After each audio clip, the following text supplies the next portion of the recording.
तो नमस्कार बच्चों, कैसे हैं आप सब।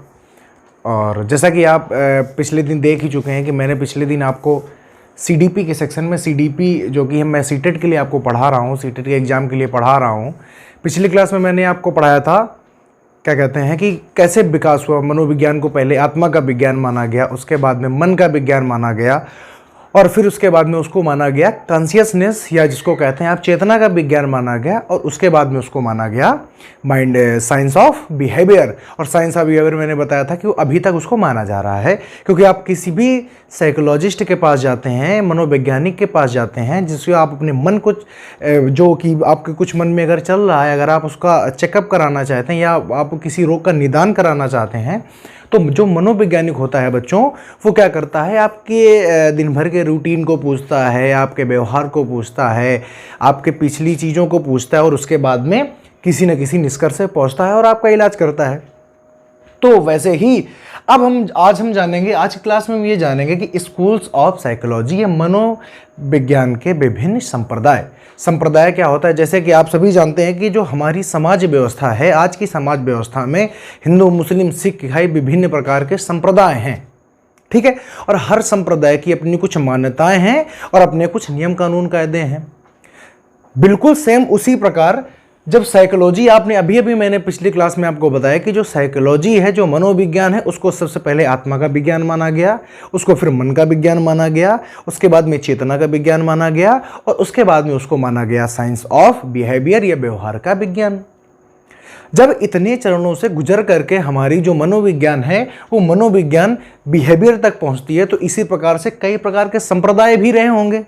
अरे बड़ी जाहिर सी बात है, अगर आज हमारी समाज व्यवस्था में संप्रदाय हो सकते हैं तो उस समय भी, जैसे कि मान लीजिए मनोविज्ञान है या साइकोलॉजी है, किसी ने उसको कुछ मान लिया, किसी ने उसको कुछ मान लिया, तो इसी प्रकार से संप्रदाय हो जाते हैं। मान लो मैं मानने लगा कि जो मनोविज्ञान है वो क्या करती है कि हमारे व्यक्तित्व को या बच्चे के व्यक्तित्व को क्या देती है, आकार प्रदान करती है, ढांचा प्रदान करती है, तो मैं हो जाऊंगा संरचनावाद का समर्थक। तो आज बच्चों हम यही पढ़ेंगे कि किन किन लोगों ने किन किन संप्रदायों की स्थापना की और उसमें क्या बातें की। देखिए अभी तक आप ये पढ़ते रहे होंगे कि संप्रदाय की स्थापना कर दी गई, उसने किसने की, लेकिन आज मैं थोड़ा सा आपको ज़्यादा बताने की कोशिश इसलिए करूंगा क्योंकि आप सभी जानते हैं कि जो सीटेट का जो एग्ज़ाम होने लगा है वो एग्ज़ाम थोड़ा सा एडवांस हो गया है। वो चीज़ें सीधा सीधा ना पूछ करके उसके अंदर से डीप जाकर चीज़ें पूछने का थोड़ा सा आदी हो गया है। मैंने आपको पिछले भी क्लास में बताया था कि प्यारे बच्चों ये याद रखिए कि जब सिलेबस उतना ही होता है और पेपर का जब समय बढ़ जाता है, अब आप लोग ये बताइए कि सिलेबस तो उतना ही है, पेपर को लेना है 23 दिन तक, तो 23 दिन के पेपर में हर दिन का पेपर एक जैसा तो ला नहीं सकते। अरे चलिए 3, 4, 5 क्वेश्चन एक जैसे करवा दे। इसलिए बच्चों क्या होता है कि चीज़ें फिर डीपली जाने लगती हैं और डीपली जाना भी पड़ता है क्योंकि 23 पेपर हमको बना के देने हैं और इसीलिए चीज़ों में डीप जाना पड़ता है।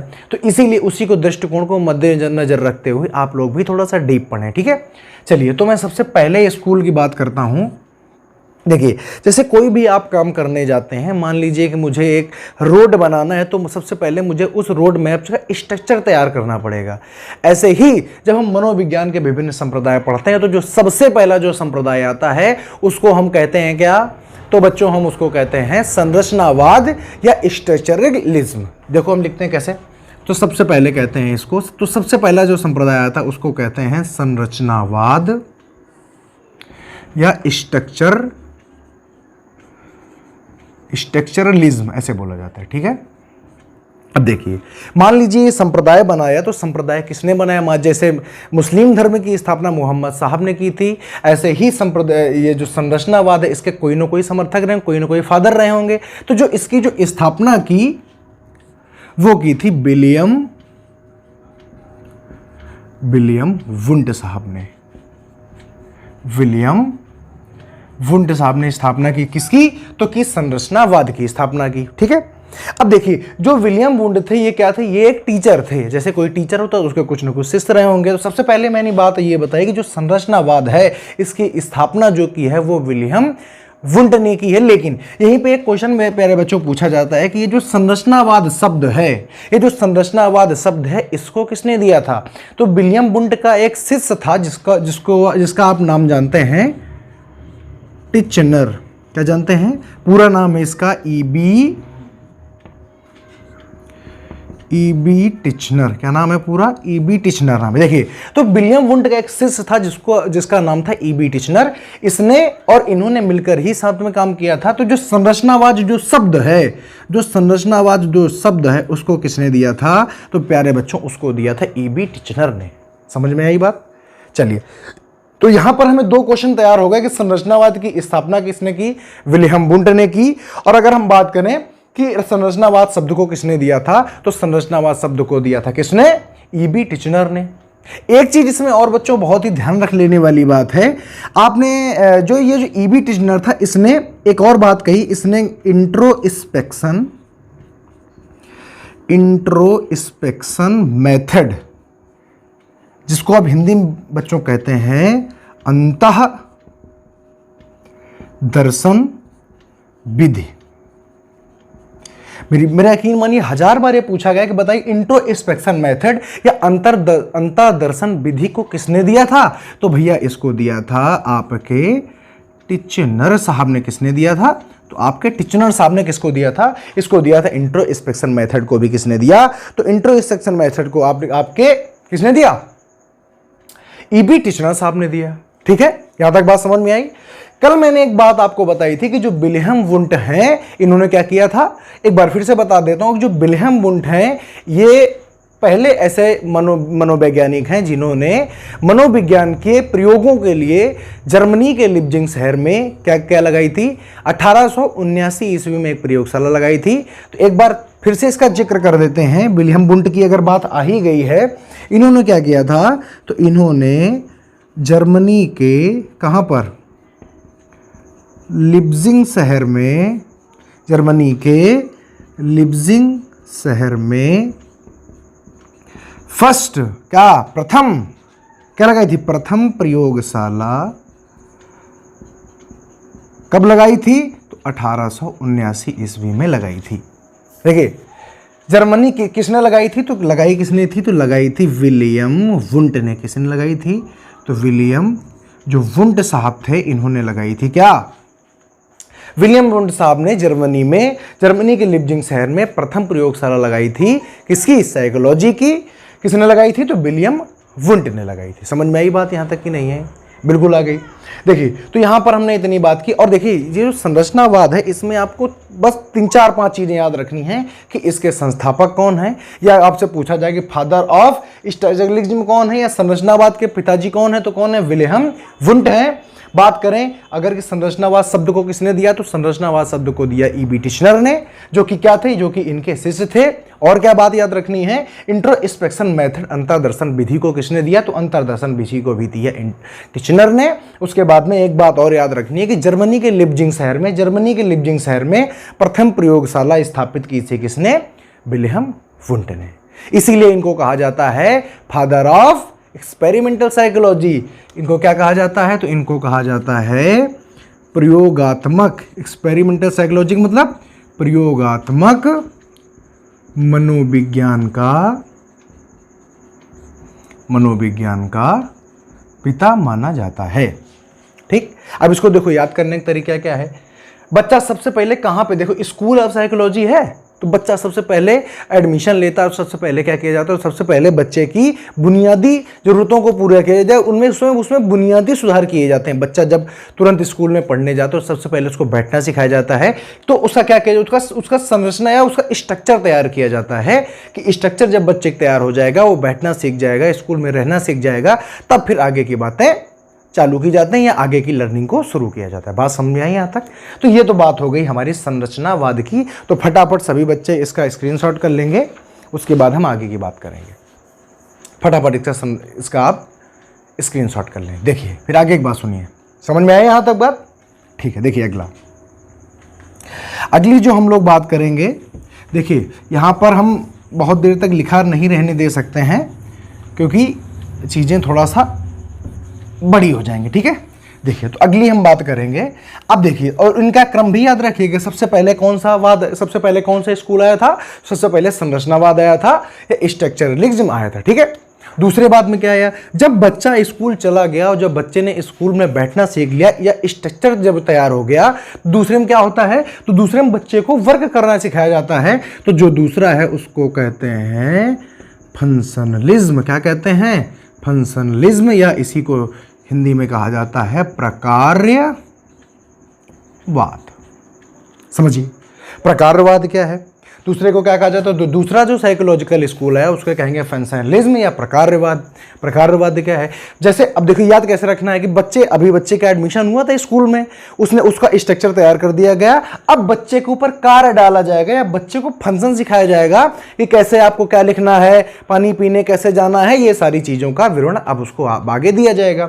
तो अगर कोई आपसे पूछे बताइए जो फंक्शनलिज्म है या प्रकार्यवाद है, इसके पिता कौन है, तो इसके पिता का नाम था विलियम, इसके पिता का नाम है बच्चों विलियम जेम्स। क्या नाम है, विलियम जेम्स। ठीक है, बात समझ में आई, इसके पिता का नाम है विलियम जेम्स। देखिए ये बड़ा इंपॉर्टेंट है, क्यों इंपॉर्टेंट है, क्योंकि विलियम जेम्स का जो समर्थन किया था वो किसने किया था, तो आपने एक नाम बहुत सुना होगा, जॉन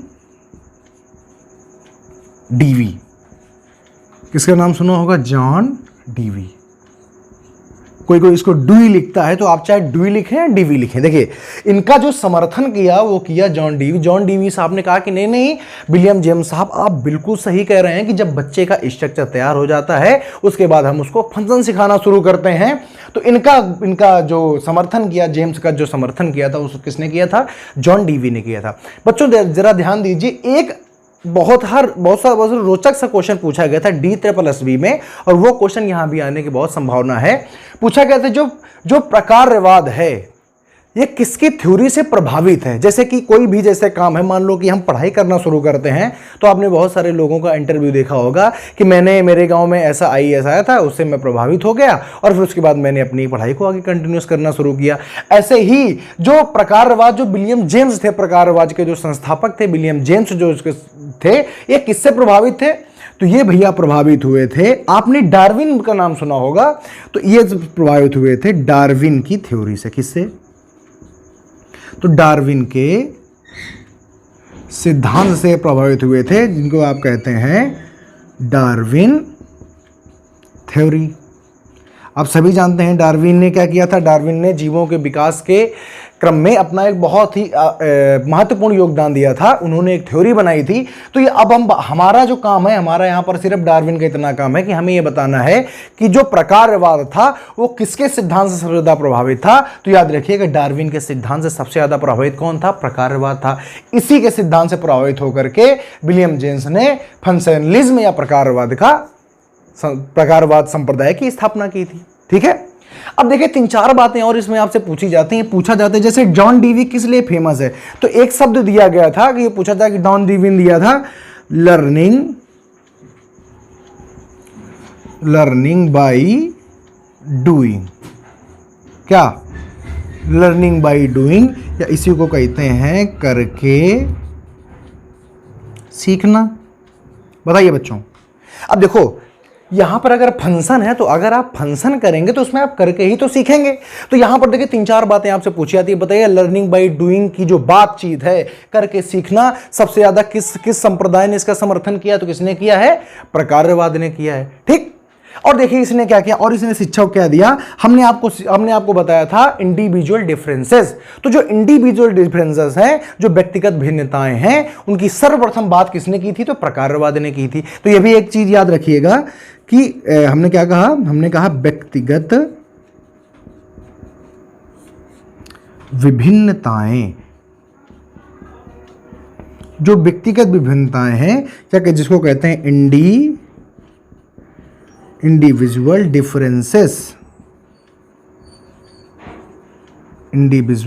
देखिए याद से एक बात मेरी समझ लीजिएगा, मैं बहुत ही इंपॉर्टेंट चीज आपको बता रहा हूं कि जो व्यक्तिगत विभिन्नताएं हैं उनका सर्वप्रथम उनका समर्थन किसने किया था, तो प्रकार्यवाद ने ही दिया कि हर बच्चा अलग होता है, हर बच्चे की सीखने की रफ्तार अलग होती है, हर बच्चे का दिमाग अलग होता है।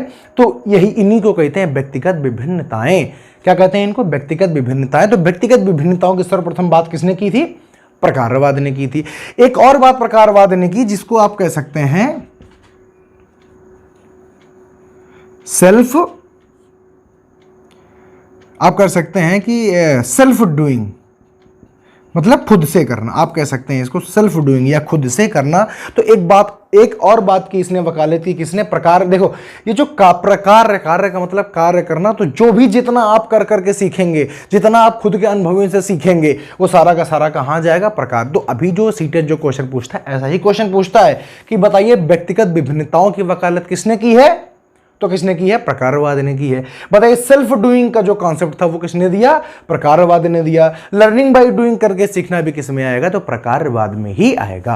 बात समझ आई? इसके संस्थापक कौन है? इसके फादर ऑफ फंक्शनलिज्म कौन है? प्रकारवाद के पिता कौन है? William James. और विलियम जेम्स का जो समर्थन किसने किया था? तो जॉन डीवी ने इनका समर्थन किया था। बच्चों यहां तक बात समझ में आई? मेरा ऐसा भरोसा है कि मैं आप 100% कोशिश करता हूं कि किसी भी प्रकार से आपके दिमाग में ये बातें जा सकें। ठीक है, इसका फटाफट स्क्रीनशॉट करिए, फिर मैं आगे की बात बताता हूं। यहां तक बात सबको समझ में आ गई? ठीक है, चलिए अगली बात। स्क्रीनशॉट कर लिया सबने? चलिए देखिए अगली बात। अगली बात का क्या मतलब? अब देखिए, तो आपने दो चीजें सीखी। सबसे पहले क्या हुआ था? तो सबसे पहले बच्चा स्कूल में आया, उसका स्ट्रक्चर तैयार हुआ, फिर उसने कार्य करना सीखा। जो तीसरा जो संप्रदाय आया उसको कहते हैं भैया गेस्टाल्ट। गेस्टाल्टवाद। क्या कहते हैं? गेस्टाल्टवाद, या कहते हैं इंग्लिश इसकी होती है ये गेस्टाल्ट साइकोलॉजी। ठीक है भाई। अब देखिए, ये जो गेस्टाल्ट साइकोलॉजी, ये बहुत ही अद्भुत चीज है, बड़े ध्यान से समझिएगा। जो गेस्टाल्ट है वाद है, आप देखते हैं कि सर्वप्रथम तो इसमें एक क्वेश्चन आता है कि जो गेस्टाल्टवाद है, जो गेस्टाल्टवाद के जो संस्थापक थे या इसमें जो मनोवैज्ञानिक थे, वो कहां से थे? तो आप बताएंगे। आप जी देख रहे हैं, जी, तो जी से होता है जर्मनी। क्या होता है? जर्मनी। तो आप सभी बता देंगे कि या इसके जो मनोवैज्ञानिक थे वो कहां के थे? तो वो थे जर्मनी के। ठीक है, एक बात। दूसरी बात यह है कि अगर हम बात करें जो गेस्टाल्टवाद है, इसके फादर कौन है? फादर ऑफ गेस्टाल्टवाद कौन से हैं? या फादर ऑफ गेस्टाल्ट साइकोलॉजी कौन से हैं? तो आपने एक नाम पढ़ा होगा हिंदी में, उसको आप कहते हैं वर्दीमीर। क्या कहते हैं? वर्दीमीर। और इंग्लिश क्या होती है? VERTHEIMER। वर्टहाइमर। क्या होती है? वर्टहाइमर। लेकिन हिंदी में हम इसको लिख देते हैं, क्या लिख देते हैं? वर्दीमीर। बात समझ में आई कि नहीं आई? इसका नाम वैसे इसका इंग्लिश होती है वर्टहाइमर, लेकिन इसको हम लिखते हैं वर्दीमीर। तो अगर आपसे पूछा जाए कि फादर ऑफ गेस्टाल्ट साइकोलॉजी कौन से हैं, उसको कहते हैं वर्दीमीर। लेकिन इसमें क्या था? और देखिए एक चीज और, इसी का एक नाम होता है। अब इसका एक और नाम होता है, ध्यान से सुनिएगा। इसका नाम होता है समग्रवाद।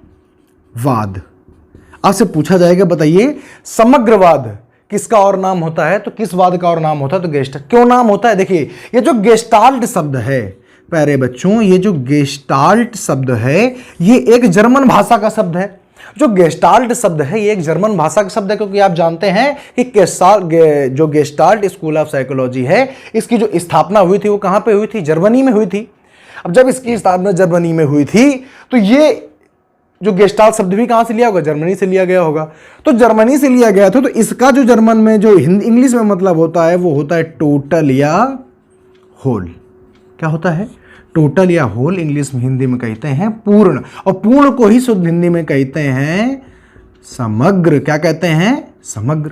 देखिए, तो जब गेस्टाल्ट का मतलब होता है टोटल, होल, ऐसी कहते हैं पूर्ण या समग्र।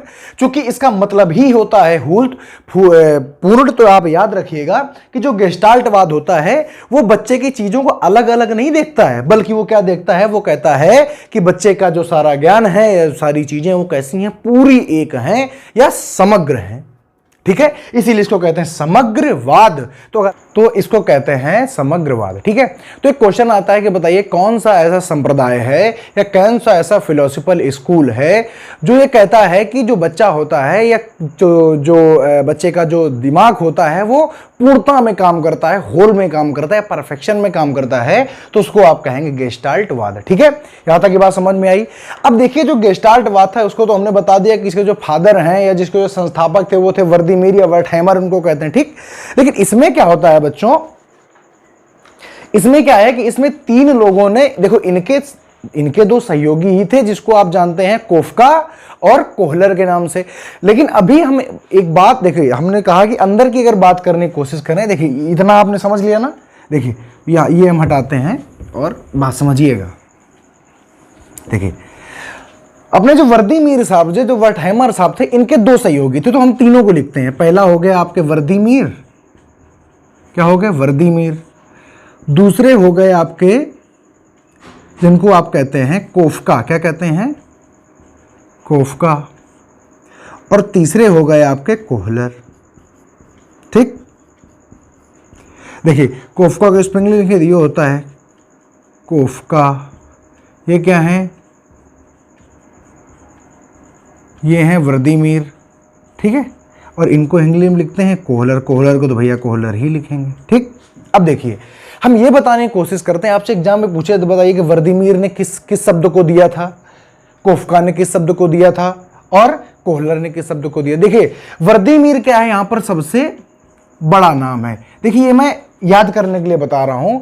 और जो कोफका है, आपने कोफ्ता सुना होगा, कोफ्ते की सब्जी नहीं होती है, तो इनको हम लेंगे सब्जी से ले लेंगे। ठीक, ओके। और ये जो कोहलर साहब हैं, इनको हम लिख लेते हैं पानी की टंकी से। देखिए ये जो चीजें हमने बताई, ये चीजें इससे संबंधित नहीं है, लेकिन जो हम आपको शब्द बताने की कोशिश कर रहे हैं, इनसे आप बहुत अच्छी तरीके से रिलेट कर पाएंगे। ठीक है, देखिए वर्दीमीर साहब हैं, ये है बड़ा, तो इन्होंने जो बात की थी, इन्होंने बात की थी किसकी, परसेप्शन। किसकी बात की है, इन्होंने बात की है परसेप्शन, जिसको आप हिंदी में कहते हैं प्रत्यक्षीकरण। देखिए बेटा हम बात ये करेंगे यहां पर हमारे प्यारे बच्चों कि परसेप्शन क्या होता है। जैसे किसी भी व्यक्ति के बारे में आप परसेप्शन बना लेते हैं। जैसे कि मान लीजिए आपका गेट खटका, और आपके जब गेट खटा, आपने अंदर से पूछा कौन है, तो बाहर से एक आवाज आती है, जो कि आप, तो वो जो आवाज आती है तो आप तुरंत कहते हैं कि हमारी माता जी हैं। जबकि जब आप गेट खोलते हैं तो होती कौन है, आपकी मासी जी हैं। तो क्या होता है कि हमें एक परसेप्शन होता है। परसेप्शन का मतलब होता है हमारे अंदर एक धारणा बन जाती है कि अगर ये वाली आवाज आएगी तो हम क्या समझेंगे कि हमारी मौसी जी हैं। जैसे कभी कभी क्या होता है कि आपका पैर किसी रस्सी में पड़ गया, लेकिन आपके अंदर एक परसेप्शन बना है कि जो लंबा होता है वो क्या होता है, सांप होता है, तो आप ऐसा समझते हैं कि लगता है ये सांप है, जबकि सांप नहीं होता, होता क्या है, वो रस्सी होती है। तो परसेप्शन का मतलब होता है किसी भी बात के बारे में अपनी एक धारणा को बना लेना। ठीक है, तो अगर पूछा जाए कि परसेप्शन शब्द की जो चर्चा है, या परसेप्शन जो शब्द था वो गेस्टाल्टवाद के किस मनोवैज्ञानिक ने दिया था, तो वो दिया था वर्दीमीर ने। दूसरा यहां पर हमने लिखा है सब्जी। ठीक, मान लीजिए आप कहीं निमंत्रण में गए और वहां से आप बढ़िया सी सब्जी खा करके आए। ठीक है, और अगर हम आपसे 3-4 दिन बाद पूछें कि जानते हो सब्जी का स्वाद कैसा था, तो वो जो सब्जी है वो आपकी यादों में है, आप कहेंगे वाह क्या मजा आ गया था। ठीक है, तो वो जो सब्जी है वो आपकी यादों में है, तो याद को ही कहते हैं हमारे प्यारे बच्चों मेमोरी। क्या कहते हैं, मेमोरी, या हिंदी होती है इसकी स्मृति। क्या होती है, स्मृति। तो अगर आपसे पूछा जाए कि मेमोरी की बातचीत किसने की थी, तो जो मेमोरी या स्मृति है, इसकी बात की थी हमारे कोफका साहब ने। अब बात करें पानी की टंकी की, तो आप क्या होता है कि जैसे कि आप मान लीजिए सुबह सुबह का समय है, तो आपके घर वाले आपको चेतावनी देते हैं कि जैसे ही पानी की टंकी भर जाए आपको पानी की टंकी को बंद कर देना होता है। और चूंकि हमें पानी डेली यूज में, प्रयोग में हम रोज लाते हैं, इसलिए टंकी को रोज रोज भरना पड़ता है। तो रोज रोज भरना है, रोज रोज बंद करना है, इसके लिए आपको क्या करनी होगी, उस चीज की आदत बनानी होगी। क्या करनी होगी, तो उस चीज की आपको आदत बनानी होगी। तो आप आदत बनाएंगे तो क्या करेंगे, तो यहां पर जो शब्द आएगा परसेप्शन हो गया, मेमोरी हो गई, और यहां पर बात आप करेंगे ऑब्जर्वेशन की। क्या करेंगे, ऑब्जर्वेशन की। ठीक है, बात करेंगे आप ऑब्जर्वेशन की। आप यहां पर एक चीज का आदत बना लेंगे, ऑब्जर्व कर लेंगे। आपको ऑब्जर्व कर लेना है कि जब भी कभी पानी की टंकी भर जाए तो आपको उसको बंद कर देना है। ठीक है, तो ये 3 बातें हो गई। समझ में आई बात की नहीं आई। तो यहां पर आपको गेस्टाल्टवाद में याद रखना है कि इसके जो फादर हैं वो कौन है, वर्दीमीर हैं। ठीक है, बात करें कि वर्दीमीर, कोफका और कोहलर ने कौन कौन शब्द दिए, तो इन्होंने दिया परसेप्शन, इन्होंने दिया मेमोरी, और इन्होंने दिया ऑब्जर्वेशन। ठीक, अब ये जो पूरी थ्योरी है, ये बात किस पे करती है, तो ये बात करती है इनसाइट पर। किसकी, ये बात करती इनसाइट, जिसको आप कहते हैं सूझ। क्या कहते हैं, सूझ। देखिए एक बार फिर से मैं आपको याद दिला, जो कोहलर साहब थे इन्होंने किस पे बात की है, सूझ पे बात की है कि बच्चे के अंदर एक सूझ होती है। मैंने उस दिन भी आपको बताया था कि इस वाली जो थ्योरी होती है इसमें सूझ होती है।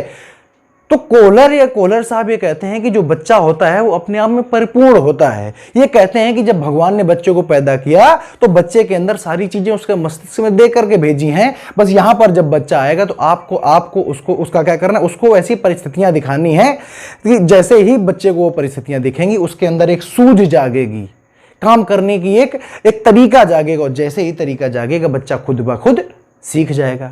बताइए यहां तक बात में कोई अगर दिक्कत है तो आप बताइए, ठीक है। तो यहां पर क्या क्या याद रखना, गेस्टाल्टवाद, ये वैज्ञानिक कहां के थे, तो जर्मनी के थे, क्योंकि जी से क्या होता है, जर्मनी होता है। इसके फादर कौन थे, व्लादिमीर थे। इन्होंने ये चीजें दी और ये वाली जो थ्योरी थी ये कहां पे कंसंट्रेट किया, इसने सूझ पर कंसंट्रेट किया, ठीक है। चलिए फटाफट से आप कर लीजिए इसका स्क्रीनशॉट, और आपने कर लिया होगा, क्योंकि आज हम चाहते हैं कि जो स्कूल ऑफ साइकोलॉजी है उनको हम पूरी तरीके से खत्म कर दें, ताकि अगली बार हम अपना वृद्धि और विकास वाला जो अध्याय है उसको हम आगे शुरू कर सकें, ठीक है। अब देखिए गेस्टाल्टवाद हो गया, तो चौथा जो स्कूल आया उसको आप कहते हैं बिहेवियरिज्म। बिहेवियर लिखेंगे और एरिज्म, ठीक है। तो बिहेवियरिज्म का मतलब होता है व्यवहारवाद। मैंने आपको पहले ही बताया था कि व्यवहारवाद क्या है। तो जो व्यवहारवाद है इसकी जो वकालत की है, इसको जो बताया उसने किसने बताया, तो इसको बताया जेबी वॉटसन साहब ने। किसने बताया, जेबी वॉटसन ने। किसने, वॉटसन ने बताया। मैंने याद करिए जब मैंने कहा था कि जो साइकोलॉजी होती है उसको कहा जाता है साइंस ऑफ बिहेवियर, तब भी हमने बताया था कि जितनी लर्निंग की थ्योरीज होती हैं, यहां पर मैं आपको फिर से बता रहा हूं, एक बार फिर से समझ लीजिए कि बिहेवियरिज्म जो है, जो बिहेवियर है, मैंने कहा था बिहेवियर 20वीं सेंचुरी से लेकर के अभी तक वो चल ही रहा है। मनोविज्ञान को व्यवहार का विज्ञान ही माना जा रहा है। तो ये जो संप्रदाय है जिसको आप व्यवहारवाद कहते हैं, जिसको जेबी वाटसन साहब ने दिया था, क्या होता है कि ये जो होता है तो इसमें जितनी भी लर्निंग की थ्योरी होती हैं सारी की सारी थ्योरी कहां जाती हैं, यहीं पर आ जाती हैं। तो अगर हम बात करें कि बताइए इनके सपोर्टर कौन कौन हुए, तो जो इनके जो सपोर्टर हुए वो कौन कौन हुए, थॉर्नडाइक हुए। कौन हुए, थॉर्नडाइक। और कौन हुए, स्किनर। और कौन हुए, पावलोव साहब हुए। और कौन हुआ, हल साहब हुए। और कौन हुआ, गुथरी साहब हुए, ठीक है। तो आप सब याद रखिएगा, या आप शॉर्ट में लिख सकते हैं कि जितनी लर्निंग की जो थ्योरीज हैं, लर्निंग के जितने भी क्या हैं सिद्धांत हैं, वो सारे के सारे कहाँ पर आते हैं, बिहेवियरिज्म में आते हैं, या कहाँ पे आते हैं, व्यवहारवाद में आते हैं। बताइए यहाँ तक कोई दिक्कत है। मैंने कहा है कि जो व्यवहार होता है, आप सभी जानते हैं कि हम जो लास्ट वाला जो मनोविज्ञान को लास्ट में माना गया था, क्या माना गया था, व्यवहार का विज्ञान, साइंस ऑफ बिहेवियर। तो उसी के तहत वहां पर भी उसका समर्थन करते थे, तो यहां पर भी इस व्यवहारवाद का समर्थन करने के लिए जितने भी लोगों ने अभी तक क्या दी है, लर्निंग की थ्योरीज दी हैं, लर्निंग का तरीका दिया है, कैसे लर्निंग हो सकती है, सारे के सारे यहीं पर आ जाते हैं। अब देखिए जो जेबी वाटसन साहब थे, इनका एक जो कथन है वो बहुत फेमस है। इनका कथन ये है कि आप मुझे 1 दर्जन बच्चे दे दीजिए, मैं उनको चोर, डाकू, वकील जो चाहे मैं वो उनको बना सकता हूं। ऐसा दावा किसने किया था, तो ऐसा दावा करते हैं जेबी वाटसन। ये कहते हैं कि बच्चे में जो आनुवंशिक गुण होते हैं वो तो होते ही होते हैं। बच्चा अपने वातावरण से सीखता है, और जैसा जिस बच्चे को वातावरण दिया जाता है बच्चा वैसा ही बन जाता है। अगर किसी बच्चे को चोरी का वातावरण दो तो वो चोर बन जाएगा, किसी को आप अच्छाई का वातावरण दो वो अच्छा बन जाएगा, अगर किसी को आप वकालत पढ़ाइए तो वकील बन जाएगा। ठीक है, बात समझ में आई। तो यही इनका एक स्टेटमेंट होता है कि ये कहते हैं कि मुझे आप 1 दर्जन बच्चे दीजिए, आधा दर्जन बच्चे दीजिए, मैं हर एक बच्चे को अलग अलग चोर, डाकू, पुलिस, सिपाही, वकील बना सकता हूं। तो ये बहुत अच्छी तरीके से याद रखिएगा। देखिए, तो इन्होंने क्या किया था, इन्होंने जो अपने विचार थे, वो जो विचार दिए थे, वो विचार अपने जो पब्लिश किए थे, जो विचार दिए, वो एक उसमें है जिसको कहते हैं, जो विचार जो छपे थे जिस नाम से, एक जर्नल में छपे, तो विचारों का नाम था क्या था, तो विचार छपे इनके साइकोलॉजी एंड बिहेवियरिस्ट, इसके नाम से छपे थे। ठीक है, और 1913 में छपे थे। और किस जर्नल में छपे थे, जिस जर्नल में छपे थे उसका नाम था, आप कह सकते हैं जिस पत्रिका में छपे थे उस पत्रिका का क्या नाम था, तो उस पत्रिका का नाम था साइकोलॉजिकल, उस पत्रिका का नाम था साइकोलॉजिकल रिव्यू। क्या नाम था? साइकोलॉजिकल। अब देखो ये बात मैंने क्यों बताई, ये बात आपको बहुत ही अच्छी तरीके ध्यान रखनी है, पेपर डीप जाएगा तो आपसे पूछा जाएगा कि जो जे बी वाटसन साहब थे उन्होंने अपने व्यवहारवाद के सिद्धांतों को या व्यवहारवाद की बातों को कहां पे संकलित किया, तो एक लेख लिखा उन्होंने। क्या लिखा? एक लेख लिखा। लेख का क्या नाम था? तो लेख का नाम था साइकोलॉजी एंड बिहेवियरिस्ट। देखिए हिंदी वाले बच्चे परेशान ना हो, क्योंकि आप अगर मैं हिंदी लिखूं तो मैं कैसे लिखूंगा इसको? साइकोलॉजिकल। और भाई ऐसे ही तो लिखूंगा, तो आप खुद नहीं लिख सकते हैं क्या? लॉजिकल ऐसे ही तो आप लिखेंगे, एंड बिहेवियरिस्ट ऐसे लिखेंगे। तो साइकोलॉजिकल एंड बिहेवियरिस्ट इस लेख का नाम था, और ये लेख 1913 ईस्वी में प्रकाशित हुआ था। किस पे प्रकाशित हुआ था? तो ये जो लिखा है ये जर्नल का नाम है, ठीक है, जिस पे प्रकाशित हुआ था, साइकोलॉजिकल रिव्यू में प्रकाशित हुआ था। ठीक है, बताइए यहां तक बात किसी भी बच्चे को दिक्कत है? बताइए किसी बच्चे को दिक्कत है क्या? अब यहां पे एक बड़ा ही अच्छा एक काम किया गया। अभी मैंने आपको बताया था जो इंट्रोस्पेक्शन मेथड था उसको किसने दिया था? तो मेरे बच्चे उसको दिया था ईबी टिचनर साहब ने। किसने दिया था? EB Titchener. लेकिन इन्होंने क्या दिया था? तो इन्होंने क्या दिया था? वो जो मेथड था उसको दिया था आपके ईबी टिचनर साहब ने, और इन्होंने दिया था मेथड ऑफ ऑब्जर्वेशन। क्या दिया था? Method of. तो इन्होंने दिया मेथड ऑफ ऑब्जर्वेशन। क्या दिया? Method of observation. समझ पाए कि नहीं समझ पाए? मैंने अभी आपको कहा इंट्रोस्पेक्शन मेथड किसने दिया था? वो दिया था ईबी टिचनर ने। लेकिन अगर बात किया जाए मेथड ऑफ ऑब्जर्वेशन किसने दिया, तो वो दिया आपके जेबी वाटसन साहब ने। किसने दिया? जेबी वाटसन साहब ने दिया। बताओ यहां तक बात समझ में आई? देखिए तो हमने आपको यहां पर कितनी बातें बताई। हमने कहा कि जो व्यवहारवाद है उसके जो जनक हैं, उसके जो पिता हैं, उसके जो फादर हैं, वो कौन है? वाटसन साहब हैं। मैंने कहा कि वाटसन साहब ने अपने विचारों को प्रकाशित करने के लिए एक लेख लिखा जिसका नाम है साइकोलॉजी एंड बिहेवियरिस्ट। ठीक है, यह जिस जर्नल में प्रकाशित हुआ उसका नाम है साइकोलॉजिकल रिव्यू, और जिस सन में प्रकाशित हुआ उसको कहते हैं 1913। इनका समर्थन करने के लिए जितनी भी, अगर देखिए क्वेश्चन कैसे बनता है, क्वेश्चन बनेगा कि जो लर्निंग की थ्योरी है वो किस स्कूल में आती हैं, किस संप्रदाय में आती हैं, तो क्या बताएंगे? व्यवहारवाद में आती हैं। क्वेश्चन देखिए इनका, अब समर्थन कौन कौन करेगा? वही लोग करेंगे जैसे थॉर्नडाइक ने किया, स्किनर ने किया, पावलोव ने किया, हल ने किया और गुथरी ने किया। ठीक है, बाद में हमने बताया कि मेथड ऑफ जो ऑब्जर्वेशन है वो उसको किसने दिया? तो उसको दिया जेबी वाटसन ने। मेरे बच्चों दो छोटी छोटी और थ्योरीज हैं, उनको जरा सा फट से समझ लेते हैं, उसके बाद आपने इसको नोट कर लिया, जल्दी से आप इसका स्क्रीनशॉट करें। देखिए आगे की बात सुनिए,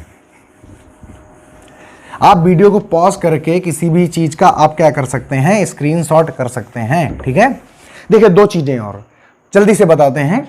एक आपने सुना होगा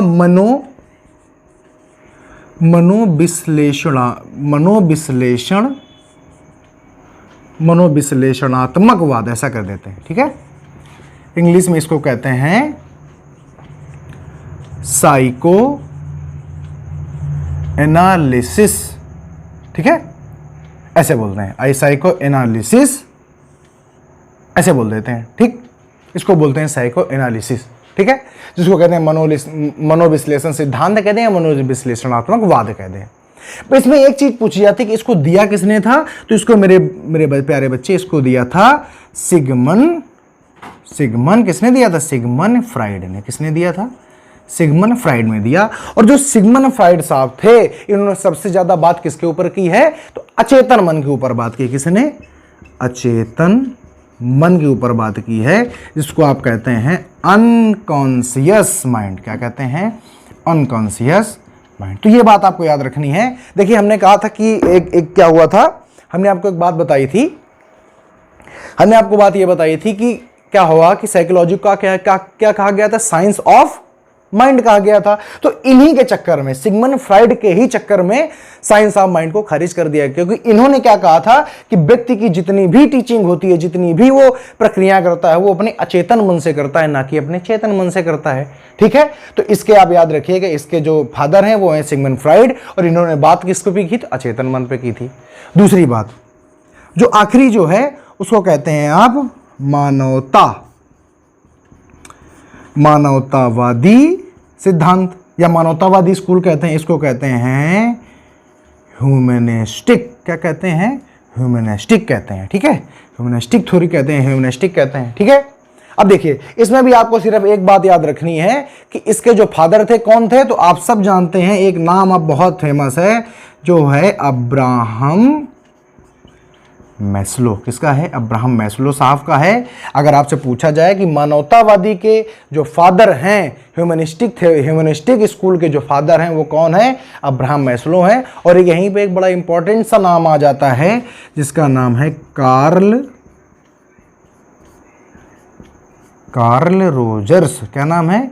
कार्ल रोजर्स। तो कार्ल रोजर्स साहब को भी आप याद रखेंगे, इनका बहुत ज़्यादा सहयोग किया था। किसने? कार्ल रोजर्स ने। तो ये दो चीज़ें लास्ट में बच रही हैं, जिसको कहते हैं मनोविश्लेषणात्मकवाद या साइको एनालिसिस। इसके जो फादर हैं वो हैं सिगमंड फ्राइड, और यहाँ पर इन्होंने सबसे ज़्यादा बात की है अचेतन मन के बारे में।